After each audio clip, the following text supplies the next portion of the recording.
Hi, guys. Welcome to Real Food Recover. We have another exciting episode today. But before I get into that, how you doing, Jamie? What's new? Doing good, doing good. This is a very cool topic, and I am excited to dive into it. I Me like this. too. I Me like this too. this topic very much. Yeah, so this is something that actually affects every person on the planet, regardless of your age. It touches every circumstance we encounter in life.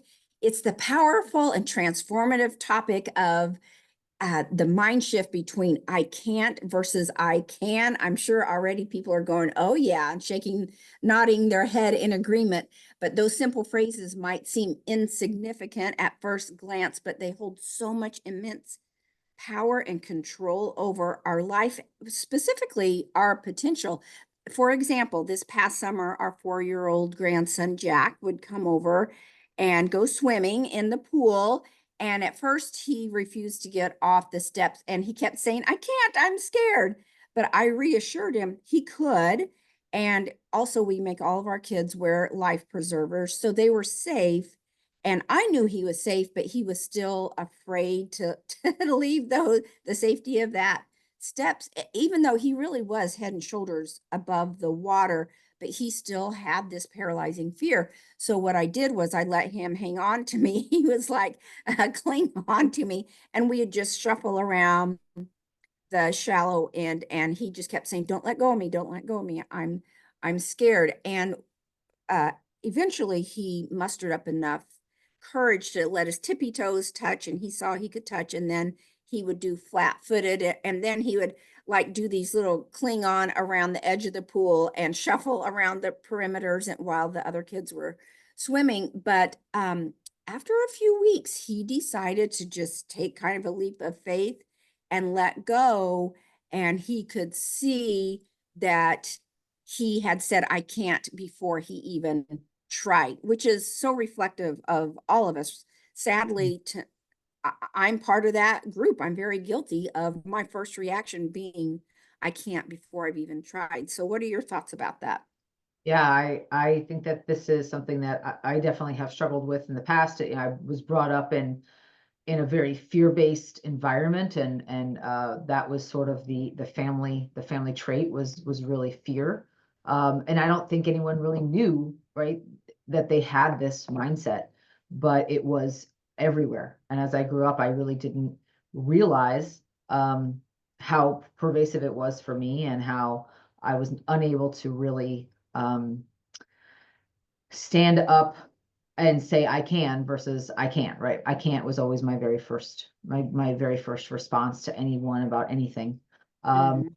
and again, it is pervasive, and it kept me from trying a lot of things. And I think that I know now I'm not alone in that. But there is truly, and I don't remember who to credit this saying with, but if you think that you can or you can't, you're right. Yes, I love that. I want to say it's Stephen Covey, but I'm not 100% positive. Mhm. Um, but it's true, right? If I believe that I can do something, uh, or even I get to do something, then I always have a better experience than if I don't. Mhm. No, I agree with that completely. Um, the first time I had an experience with a family gathering where I actually got through it literally for the first time, mid 50s, of getting through it without sugar was I I mean, you could have knocked me over with a feather. And I'm sure that for decades I had just been going into these events, and you kind of taught me this too, what's your mental conversation going on. I know I went into it going, I know I'm going to fail because I failed every time, so why even bother? I'm not strong enough. The cravings are too big. There's no way around it. People that say they do it are lying. It just can't. I didn't see how it could be done. But that was a total shift for me when I used my tools, joined a recovery group, and figured out, oh my gosh, I was telling somebody the other day that your mindset is the most powerful tool that you have in your body.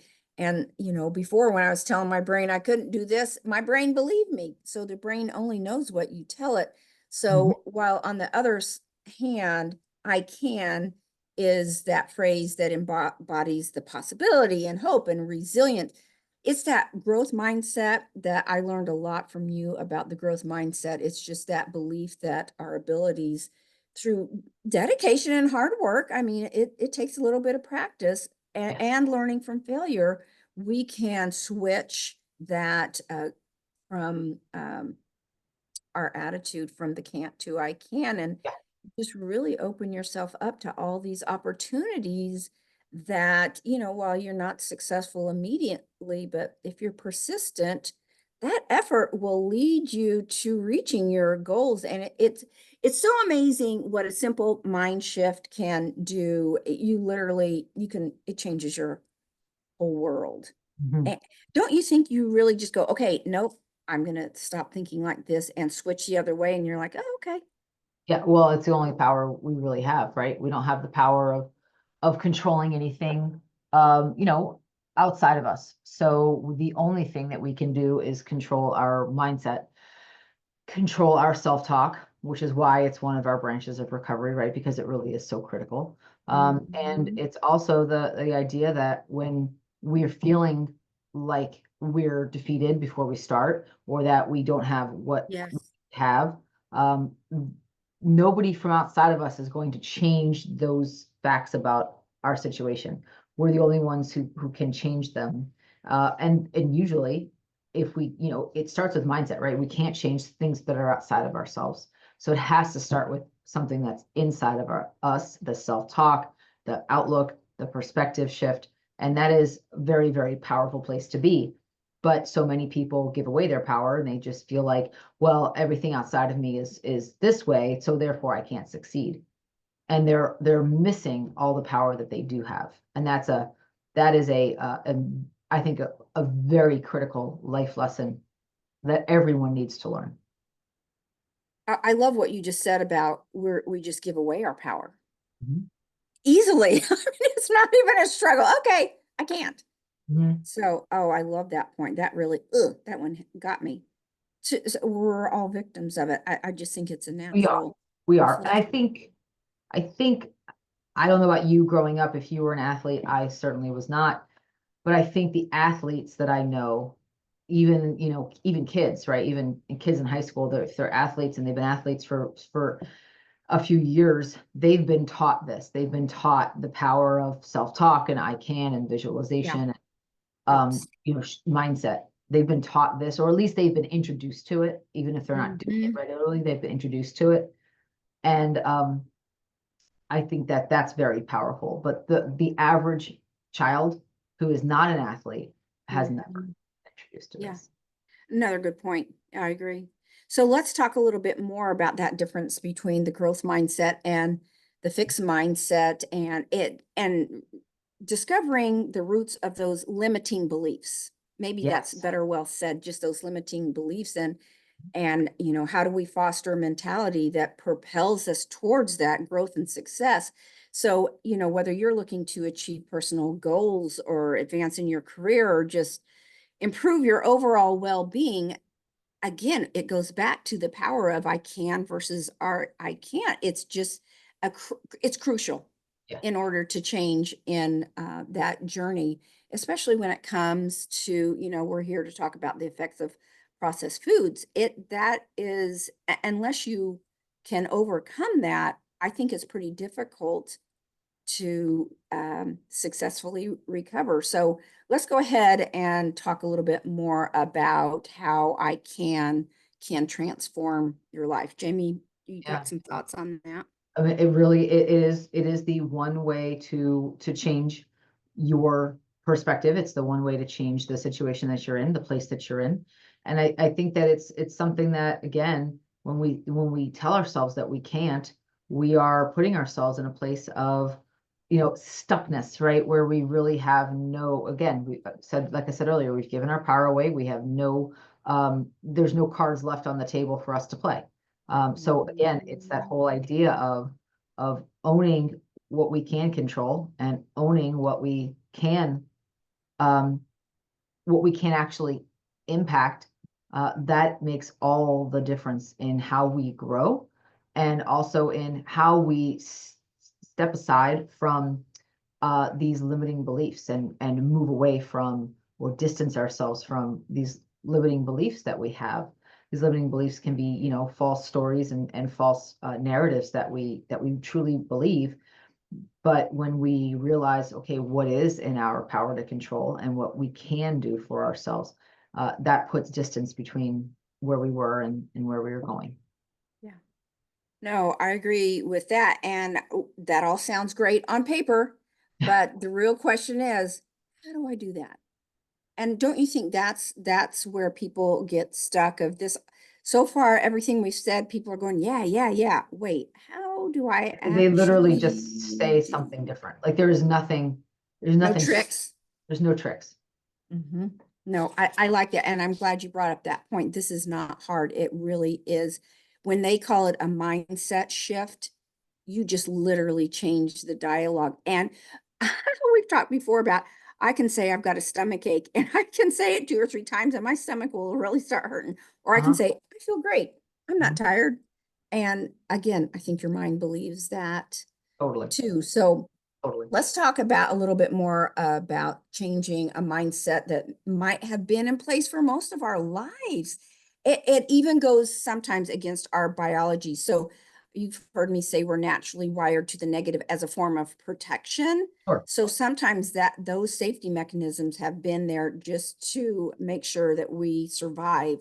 So it all starts with those limiting beliefs like we were talking about, and those limiting beliefs really kind of put stop signs in front of us, holding us back from achieving our full potential. But some common ones are the belief I can't change. People think that a lot. Um, and if you believe that, we're in big trouble. So the good news is we all can change. We're trying to do it every day. So if you hear someone say they just can't change, tell them that is just not true, That's right. especially That's right. if it's your kids or something like that. But basically, if you have a desire to change, you can change. Look at 4-year-old Jack. He Mhm. decided to make a change. He decided to get off the pool steps. And we hear about taking one small baby step, and that's literally what he did. He learned a big, very big lesson that day in the water. And by the way, by the end of the summer, he was swimming without his floaties in the shallow end with his older sisters. And all of that happened because he was willing to just take that one step and try, because so many people they give up before they even try. That's the part that drives me crazy. I agree. I agree. So did you want to talk about the limiting belief around healthy food not being enjoyable? That's where, Oh, I would love to talk about that. And I'm going to ask you what your thoughts are around that too, because one of the big things that I hear a lot about is when we're working with people and they realize that they are going to have to change this pattern of eating, is that I can't do that because it doesn't taste good. I like my food. It's not enjoyable. And you know what? I love my food. I think it's delicious. And I also get creative. So there's another thing that you can assist your limiting beliefs Mhm. by, get out of your way. And maybe you can't do everything, but what can you do? So you know what I can do? I can get creative and make beautiful recipes that I really enjoy. And I was laughing about making a homemade potato chip. You slice it thin, you don't salt it, you put it in the microwave on each side, and you've got a potato chip if that's what you're got a hankering for. But it turned out great, completely fat-free, completely healthy. But what I'm trying to say is I don't ever feel like I'm bored or missing out. Several years ago, what I did to help myself with that is I created a food blog. And so now I've got journals, it's my journal entry basically of my recipes, and I can go back and thumb through depending on the seasons, and I can keep things interesting in the kitchen for me. And so the other thing that changed for me is my taste buds.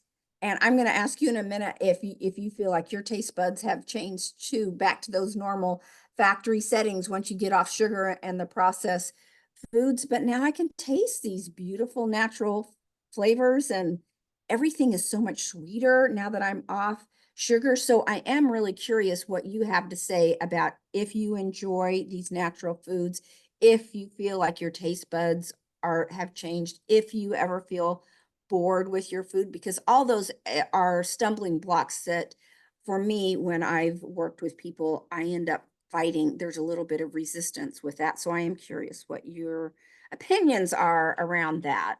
Yeah, it absolutely makes a difference, right? So, my taste buds adapted and they adapt very quickly. Mhm. Within Good days, point. they will adapt away from the processed junk back to single ingredient whole foods.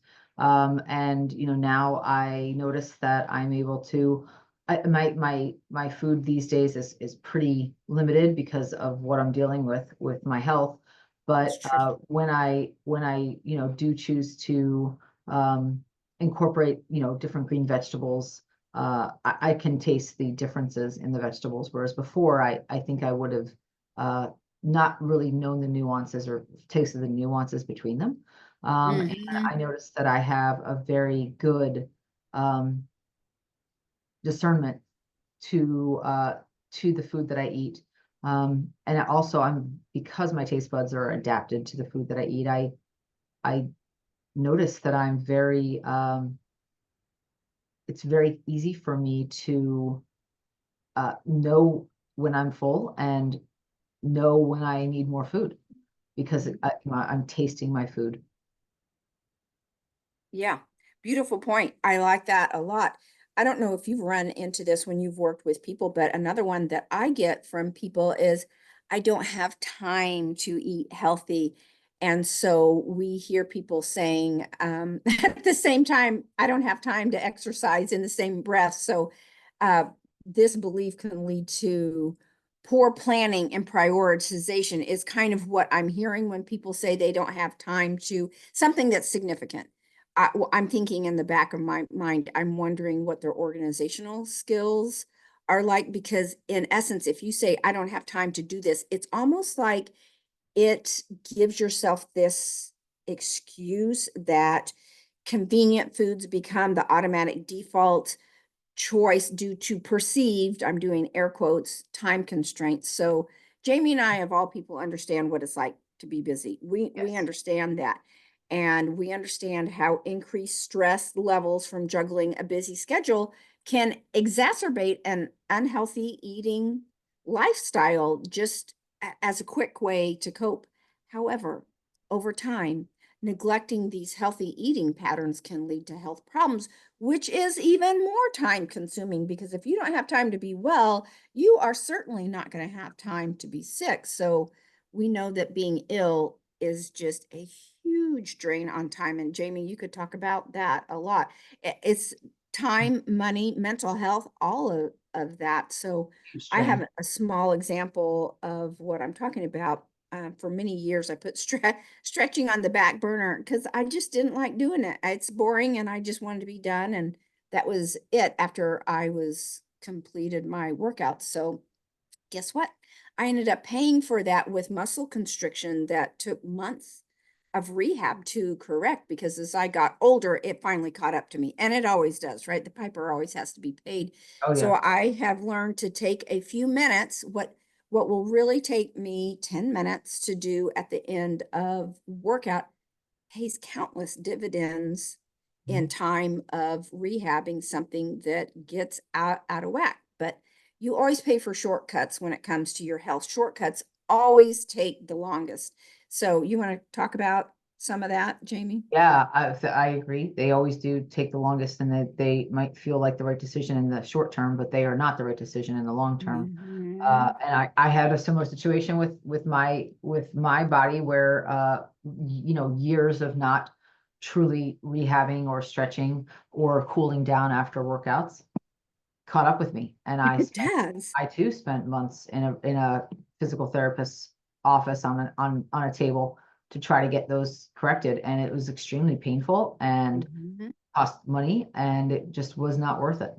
And to this day, I still am doing the rehab work after those appointments because otherwise those same things will creep back up. So it's Yeah, non-negotiable.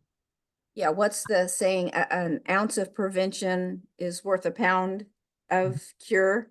Mhm. Yeah, I really do love my saying about the shortcuts take the longest. Mhm. It just always will catch up to us. Could not So, agree you more. know, the big question becomes, how do we overcome these limiting beliefs, right? I mean, that's really the crux of the whole conversation that we're having now. So how do we turn that I can't into I can? It starts with self-awareness.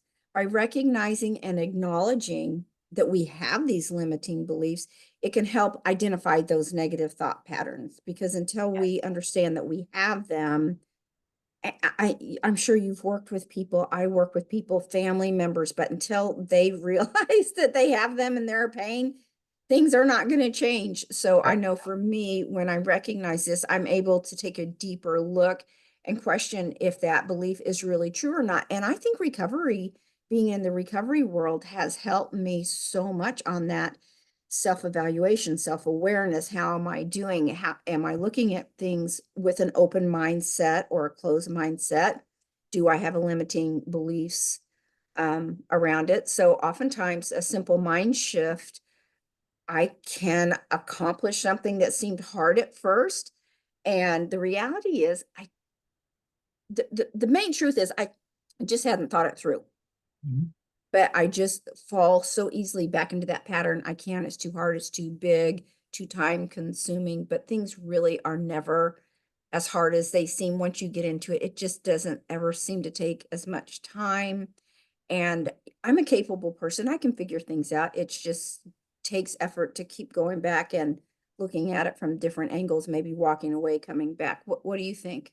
Yeah, I totally agree. And it's something that, again, it moves, we have to move away from the all or nothing thinking, or the disaster based thinking that we, if we feel like we can't do something, that things aren't going to work out, or that we don't deserve something, or we can't, make something happen. It's very I can versus I can't. uh, Mm-hmm. it can be, for some people, can be viewed as black and white. So there's many shades of different colors in between those two ways of thinking. We think that we can have a mindset of growth mindset. I can learn how to do this, right? And maybe I can't do it Love that. today, but I can learn how to do it. That's it.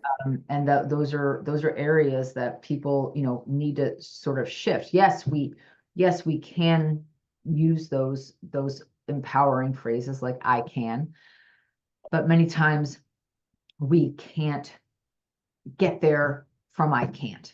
So it's important for us to say, okay, today, I don't have the skills to do it, but I can learn the skills to do that. And over time, I will learn how to succeed. I will learn how to do what the thing that I can't do today, I will learn how to do it tomorrow, Mhm. if I put the work in. And I think that is the crux of the growth mindset. It's all about doing the work, having faith in yourself that you can take the steps to get you where you want to go, and you can turn that I can't into I can. Yeah, and we've worked with people with that defeatist mindset too. Like every suggestion, they're like, no, I can't do Yeah. that. And at that point, if I'm doing one-on-one coaching with someone, I will say, "Yep, you're probably right. Sounds like you're right. You know yourself those pretty well, and you've gotten yourself this far. Mhm. So," and I Mhm. will flip the tables on them every time and see what they do with it. Mhm.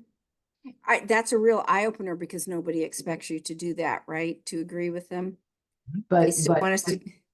disagreeing is only getting me, in deeper, right, to their negativity. So I Mhm. usually just flip the script and confirm their negative self beliefs, I've and even, oh, sorry, go ahead. it works to get them out of their funk.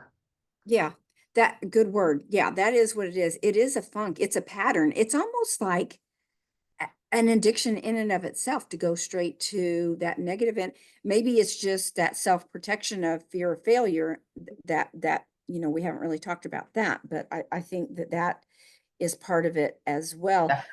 But when I'm working with people too, I say, let's turn this into a game. Let's Mhm. see how many negatives you can turn into a positive in the Right. day. And then you're just more aware of that you're doing it as an automatic, and you see how easy it is to flip things Yes. around. And there, it's almost like a mental lifting when you go to the positive. It just as an exhilarating lift in the Mhm. brain. Things just don't feel as heavy. You just feel like lighter, like you're walking on air. That's right. So That's right. And anyway. I think that, the fear of failure thing is when I work with anyone who has this, and we're human, we all have it about different things. It's um it's just reminding them that there is no failure, right? It's just feedback. It's just feedback that you need to course correct, or feedback that you need to try a different angle or a different strategy, or just try again. It really is that simple. There is no failure. There's just feedback. Yeah.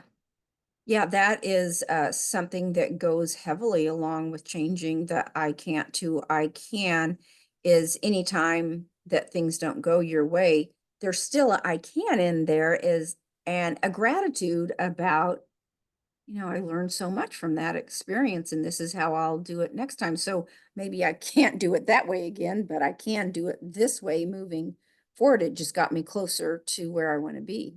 Mhm. No, I agree with that. So, we talk a lot about setting goals at RFR, and but we make sure that what we talk mostly about what's one small thing that you can do to get closer to reaching a goal. Those big, overwhelming goals can seem so daunting and scare people away at first glance. I mean, that's the way we would all feel about, go build a ship. I mean, who's going to be able to just go build a ship? But Right. you can start out by gathering some wood. So breaking it down, I like to say we like to eat the elephant one bite at a time, pun intended, in our recovery group. But Mhm. accomplishment feels so good, and it empowers you. I have found, for me, it empowers you to want to do more. It shows that you're capable of doing harder things, which helps build confidence, and it just demonstrates what you're truly made of. I would love to do a pull up one day. That's my goal. But I know that I'm not going to go into the gym and start with a pull up. I see some That's people right. doing it, and I marvel at how they did that. I see women doing it, and I'm like, I just want to do a pull up so bad, but I don't start there. I have started with, I told my trainer, that's a goal. I said, do you think we can do it? She's like, oh, sure. I mean, she's a 20 something, so I'm sure she does think that. So what I do is I do these assisted pull ups, and then I just keep reducing the amount Right. of assistance I get. So that gets me. I mean, I could easily just say, no, I can't do a pull up, but you know what? Till the day I die, I'm going to keep working on uh, Mhm. helping myself and my upper body strength to move a little closer. So what can I do? Maybe all I can do is one more rep for a month, but Mhm. something that I can do. And it just takes a little figuring out. It takes a little mental effort about what is something small I can do? And it seems very less overwhelming, but it's so empowering. It feels so good to just move a little closer. You just feel a little uppity Yeah. whenever you accomplish these Mhm. smaller things. And I also think that success begets success. It just really motivates you to want to try a little more in every aspect of your life, right? Yeah. And again, we talk a lot about the power of community, and the power of coaching, and the power of utilizing resources. All of us have a lot of resources at our fingertips, even if we feel like we don't. We Mhm. need to, again, that's that negative mindset that we can find ourselves in. It's important to remember that we do have a lot of resources available to us, and we have a lot uh, of ways that we can pull levers to get different outcomes than we think. Mhm. Um, Right. and and again, it's just like you were talking about with your pull-ups. It's very much like, okay, I haven't done, I have yet to do a full pull-up, but I am doing all kinds of other pull-ups, right? It's the same thing. It's Mhm. just people look at it a different way. Um, and again, it's how, when we change the way we look at things, the things we look at change. Yeah, It's I love that. really how that, Wayne Dyer's famous phrase, it's very, very true. Mhm. I do have to say one joke about the pull-ups. There's this guy at the gym. He has a chain around his neck and a big weight hanging Yep. from the chain like a necklace. And he's over there doing pull-ups. I'm like, come on, man. Yeah, Come I've on. seen it. I've seen it around their waist too, and the weight Yeah, hang. maybe it is. Yeah, you're right. I think it's I around don't the, think I've ever, I think that might hurt their neck, but yeah, you're I've right. seen You're it around right. their You're right. You're waist. right. Yeah, it's around the waist doing that. And I'm like, Yeah, it's, yeah. they're good. But I guarantee you he didn't go into the gym the first day and do that. That's right. That's right. And you know, when one other thing I want to say about this, you know, your resources, if you think about your resources, right? Whether it be resources around you, like you know, you have a trainer and you utilize her as a resource. I use resources in different ways, right, to get me where I need to go. And when you think about being in a community, we have a resource of being in a community and in real food recovery where other people can inspire us to do things that we think we can't Right. do. I And agree. it's huge. I agree. I've heard our members talking about it. This group is so inspirational because I see people out doing all kinds of outdoor activities, and that's where I want to be. So, you gravitate to being around those type of people who inspire you to do those things. So I'm glad you brought that point up because I have heard those comments a lot in in our group. So everybody's very, very supportive of one another and their accomplishments. So, and I have found that learning about the impact of ultra processed foods on the body and mind is also helpful. I don't know if you saw on social media, Casey Means and her brother appeared before the Senate. I think there was like a 5-hour hearing yesterday or the day before. Of It's course, three and when a half this hours airs, yesterday. yeah. So I got an email about listening to that clip. I love the education aspect of what I'm saying. I just think that's so helpful in getting us to move us from a fixed mindset to a growth Right. mindset. I mean, every time I hear them talk about stuff, I'm on fire and I know I want to do better, be more. I want to be part of the solution instead of part of the problem. So that's very activating to learn. I always want to remain educated and try and learn something all the time so that for myself, as well as helping to inspire others. And like I said, I want to be part of the solution with this. So understanding the science behind addiction can empower you to make these informed choices. So again, education is just a huge, powerful tool to strengthen that mindset. I really think that reinforces, it's like putting rivets all around the mindset just to secure it in place. And I know it was for me. And the more I knew, the more I wanted to change. I mean, my daughters are learning about the dyes in kids' foods. And so as they've learned about how harmful red number 40 dye is, they're starting to make different choices with their purchases for the kids. And I want to throw in another tip. I talked about this a little bit earlier, but practicing gratitude is also a major help.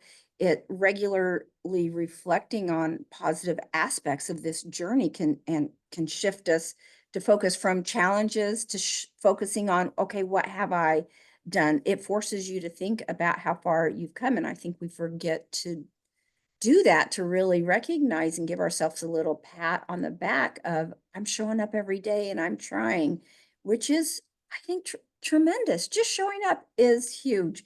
So some people even keep a gratitude journal. If that's something that helps you, that's something you can do. But add to that regular exercise and you can become a powerhouse through improved mood, reduce stress, and a boost of confidence. And when it comes to exercise, it's important to find a routine that you enjoy and can stick with. And I talk about exercise a lot, but there are a lot of you kind of touched on this, Jamie, mental lessons that are learned in the Oh, gym, yes. your exercise about, oh my gosh, this is so empowering. I can do so much more than I thought I can. And if I can do, 20 sit-ups, man, maybe I can do something else at the office or in a relationship. I can do hard things is the message, right? Yeah. I think when you're a regular Yeah. exerciser. And I think it's also important to touch on when things don't go our way, right? We talked about failure being Mhm. feedback, but when things don't go our way or we have setbacks, and I'm living in a setback now, where I have, one or two good days and then I'll have some bad days. And, every time I have a good day, I think, okay, I'm past this hurdle and I'm getting better. And then, my body just says, nope, you're not. And Mhm. it could be for no reasons that I understand, that I just start to feel junky again. Um, and there are definitely setbacks, and I just have to remind myself, right? What we do with our setbacks is, I think, almost more important than what we do when things are going the way we thought they would. And that really is, okay, this is where I am today, and I have to, accept where I am and honor where I am, and let go of what I thought I was going to do today or how I thought I was going to feel today. And just be present with what's happening. Whether it's a setback that, was sort of given to us or something that we created, we still have to learn to accept what's in front of us. Especially when it comes to life not going the way that we thought, or life being, acting out on life's terms. We have to remember that acceptance is a powerful tool that we have. Acceptance of what is, instead of, resisting what is and wishing for something different. And it's, again, I think the mindset that we have when life gives us lemons is almost as important as the mindset that we have, Totally. maybe more important than the mindset we have when we set out to do something. Agreed. We can do all the right things, and we can have made all the right decisions and still get dealt a junky hand by Yeah. life. And it's what we do when we get dealt a junky hand that Hmm. makes the difference. Yeah. Did you have a defining moment when, for those of you, Jamie's talked about on this, she was exposed to some mold toxicity and has been fighting her way back from that. But did you have a defining moment where, I mean, in the beginning, I'm sure it had to be complete overwhelmed that you just want to throw your arms in the air and curl up into a ball. But did you have a defining moment through that experience that you said, okay, I'm going to take the bull by the horns? And I've you've always done been so that much way. right. I've always been the bull by the horns kind of person, and I will do anything I can to feel better. For me, the longer something goes on, the more I'm like, okay, like, let's, Yeah. like, I'm done with this. Let's figure this out. Mhm.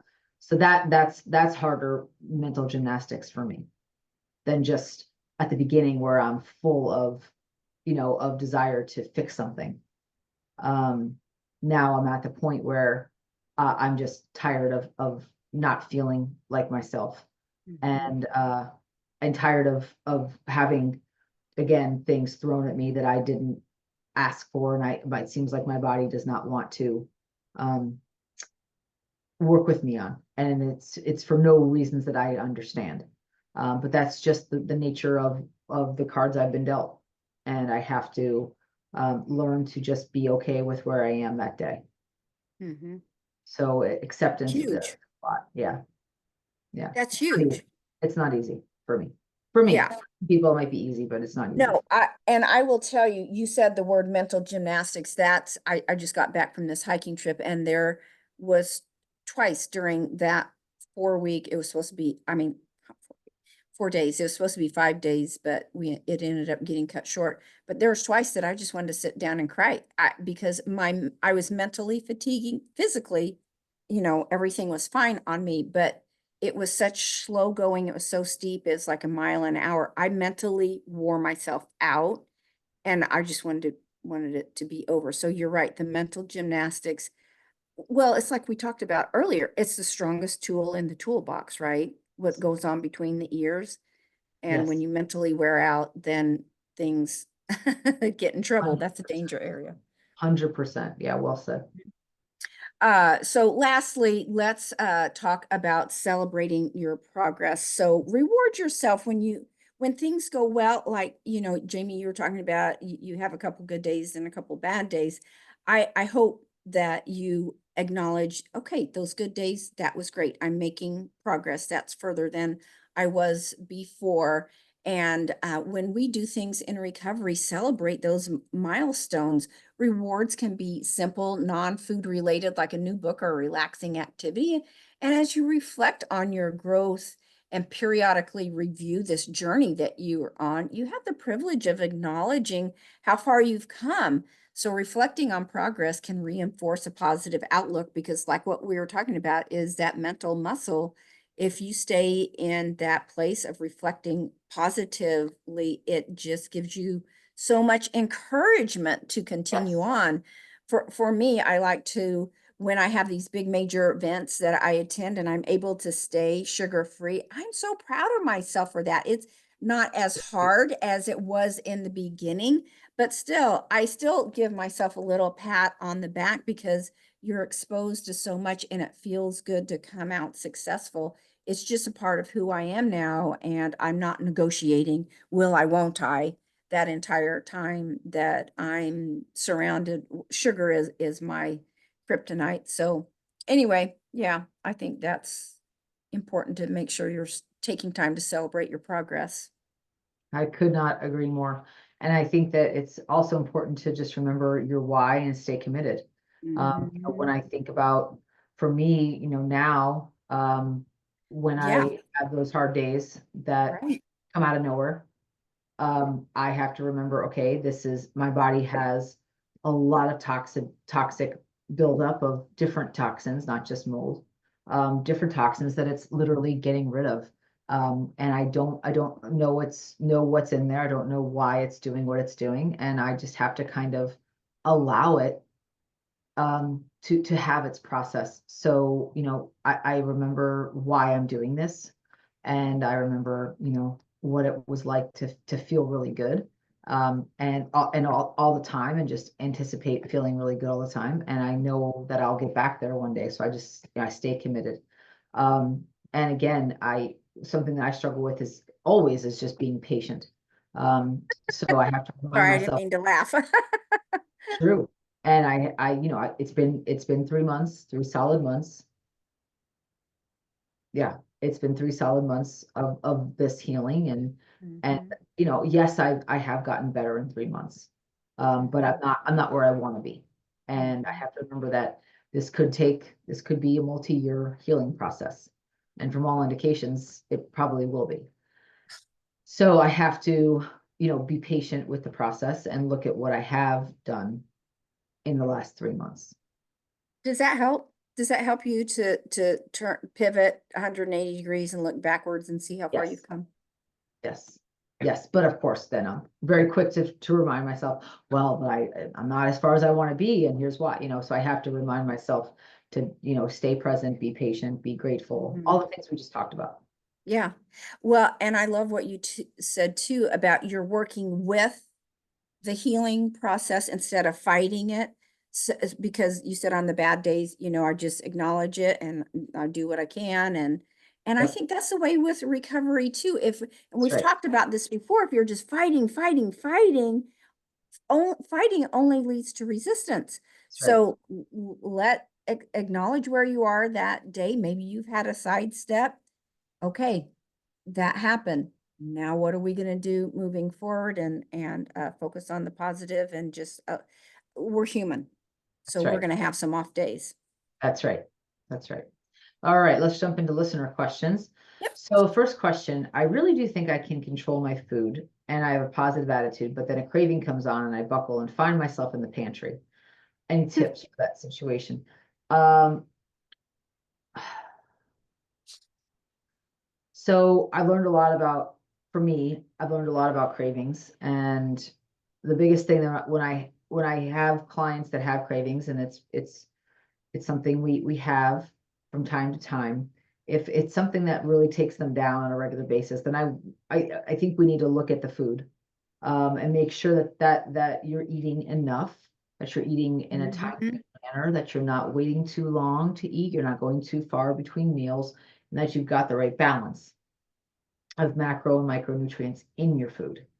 And when we know we're full, and when we know that it's not time to eat, it's truly not physiological hunger, that is when we need to say, okay, this is recreational, this craving is recreational. Word. It's not truly hunger. Mhm. So we, that's when I will automatically just, remind myself, okay, change my location, get outside, call a friend, you do something that brings me, peace and joy, something that gets me out of that, mindset of food. But I have noticed that when I do have my macro and micronutrients dialed in where they need to be, I don't have cravings um to eat in between meals. Mm. But for years they weren't. For years and years of my journey, my macro and micronutrients were not dialed in, and I got cravings all the time. And I think that one of the things that I realize is I have a lot more power over that. That it just means that there's something my body's missing. And if I'm wanting to eat between meals and it really gets worse and worse and doesn't go away, that's when I have to, okay, use my tools, go outside, call a friend, get into my community, whatever. Um, but I also look at like the bigger picture of what is my body really needing something that it's asking for. So again, Yeah. it's a double-edged sword of an answer, but that's I think that's true. Yeah, and I like that what you said. Basically, you weren't resisting it, you weren't fighting it, you were finding ways to work with it. That huge, huge, huge point that I want to put a spotlight on from today. So the last one is I think I have a growth mindset, but how do I know for sure? Like how do I test that? So let's start with the definition and see if that helps. A growth mindset is the belief that our abilities and intelligence can be developed with effort, learning, and persistence. So that concept contrasts with the fixed mindset where individuals believe their abilities are static, they're unchangeable. So embracing a growth mindset can be particularly transformative for individuals recovering from the effects of processed food, as it encourages them to see challenges as opportunities for growth rather than these insurmountable obstacles that are impossible to deal with. So, when faced with the difficulty of changing eating habits, a person with a growth mindset simply will see this as a change to improve their health and well-being. And I'm going to look at things from every angle to figure out how to do that for the betterment. That's growth. You're growing. You're getting better. So, simple definition. I agree. I love it. Th- Great topic today. Thank you, I Paige. know. I love it. Thanks, guys. And if you want to know more about us, you can find us at realfoodrecovery4u.com. That's the number 4 and the letter U. Hope to see you there. Thanks, guys. Bye bye.